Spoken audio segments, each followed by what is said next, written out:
Et pour tenter de comprendre le retrait de Joe Biden de la course à la Maison-Blanche et d'en saisir aussi l'impact sur la campagne électorale aux États-Unis, nous prenons tout de suite la direction de Washington, où nous attend l'analyste politique américain Calvin Dark. Bonjour à vous.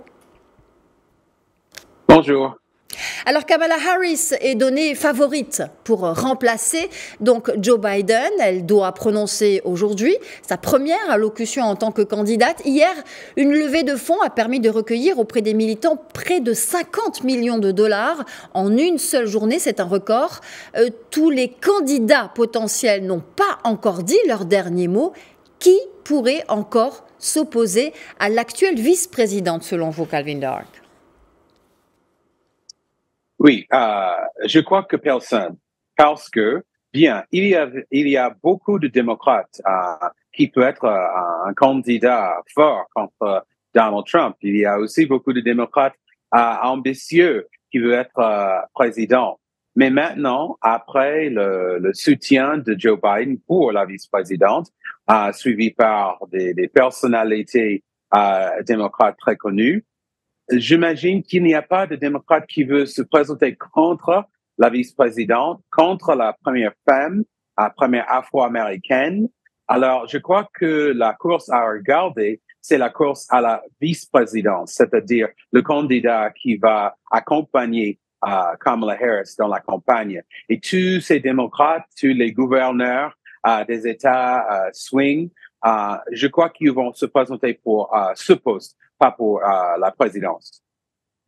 Calvin Dark, si on devait faire le portrait de Kamala Harris en une minute, que faudrait-il retenir?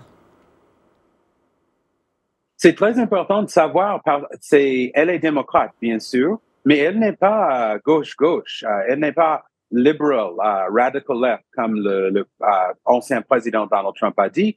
Elle était procureure générale de l'État de la Californie, et dans ce poste, elle était très dure contre la criminalité.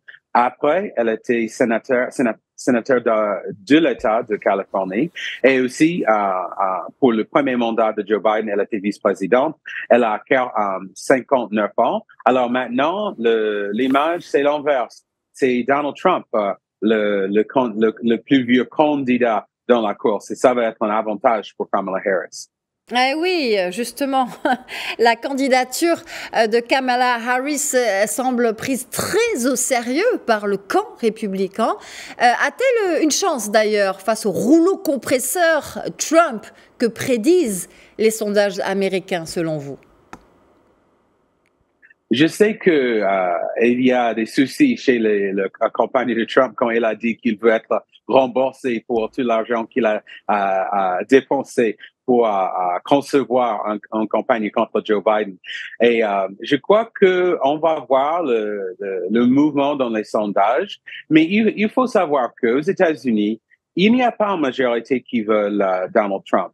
Il n'y a pas une majorité qui veulent un candidat démocrate.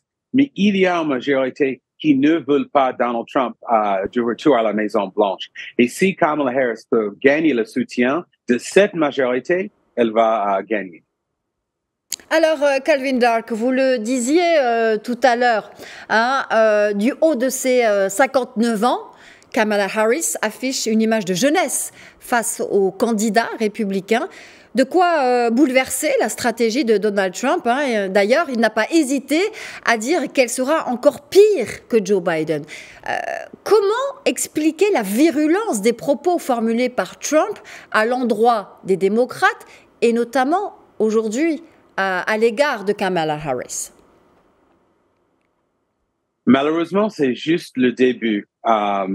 Faisez gaffe parce que maintenant, jusqu'à les élections en novembre, on va voir des attaques de Donald Trump et le Parti républicain, racistes et misogynes, parce que ça, c'est le style de Donald Trump. Ils ont déjà commencé parmi ses défenseurs. Il va pas vraiment attaquer Kamala Harris sur la politique, peut-être sur l'immigration, peut-être ils vont dire que c'était elle derrière Joe Biden pendant son mandat, parce qu'il ne pouvait pas. Mais je crois que les attaques vont être personnelles. Alors, il faut que le Parti républicain, s'il veut gagner, il faut se concentrer sur les politiques. Mais je crois que ça, c'est impossible pour l'ancien président Trump. Alors c'est impossible pour l'ancien président Trump, il va se concentrer sur des attaques personnelles, il va parler de racisme notamment. Quel tour pourrait prendre la campagne électorale américaine dans ce contexte difficile aujourd'hui aux États-Unis? Est-ce que ça ne va pas être contre-productif pour Donald Trump? Je crois que maintenant, on a une décision très, très importante à faire. C'est-à-dire, qu'est-ce que c'est l'avenir pour les États-Unis? Je crois que ça, c'est la vraie question du compte de Donald Trump et de Kamala Harris.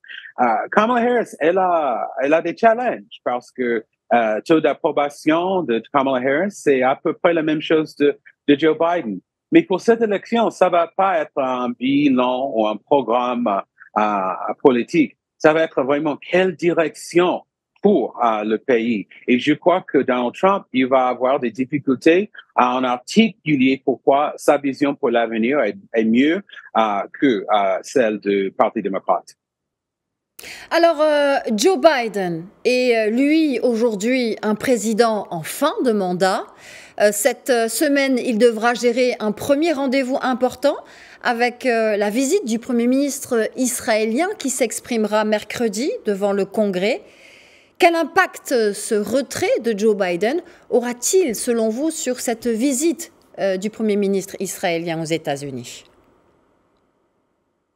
Oui, aux États-Unis, nous avons un titre pour le président qui a perdu les élections ou qui va pas se présenter. C'est lame duck. Ça veut dire qu'il est très faible. Et je crois qu'avec cette visite de Netanyahu, ça va être difficile aux États-Unis parce qu'il y avait déjà prévu des manifestations et ça ne va pas changer parce que peut-être Kamala Harris va être la candidate. Mais c'est un avantage pour Kamala Harris parce que elle va être dans la réunion avec le président. J'ai vu ça, cette annonce ce matin.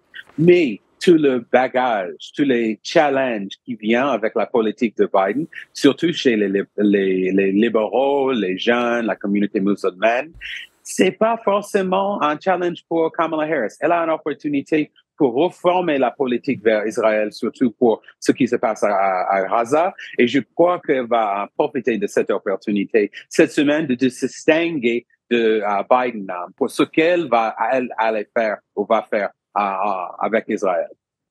Calvin Dark, analyste politique américain, merci d'avoir répondu à nos questions. Je rappelle que vous étiez avec nous depuis Washington en direct. Merci à vous. Merci.